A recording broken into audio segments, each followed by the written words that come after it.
नमाज तहज्जुद किस तरह पढ़ी जाती है और इसकी इतनी फजीलत है कि मासूम फरमाते हैं जो बंदा एक रकत नमाज तहज्जुद की पढ़ता है तो उसको एक रकत के बदले 1000 रकत का सवाब मिलता है और उस बंदे की दुनिया और आखिरत की 1000 हाजात पूरी होती हैं और वो बंदा उन 70 अशखास की सिफारिश कर पाएगा जिन पर जहन्नम वाजिब हो गई होगी। तरीक़ाकार यह है कि सबसे पहले 8 रकत पढ़े, दो दो करके 2 रकत नमाज तहज्जुद की पढ़ता हूँ कुर्बतन इलल्लाह।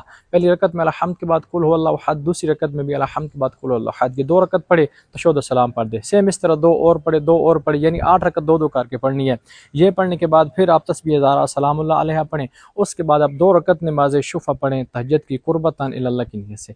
इसमें अल्हम्द के बाद पहली रकत में सूरह फलक और दूसरी रकत में अल्हम्द के बाद सूरह नास। अगर सूरह फलक सूरह नास नहीं आती तो आप दोनों रकतों में सूरह कुल हुवल्लाहु अहद पढ़ सकते हैं। और याद रहे 2 रकत नमाज शुफ़ा में दुआ क़ुनूत नहीं पढ़नी।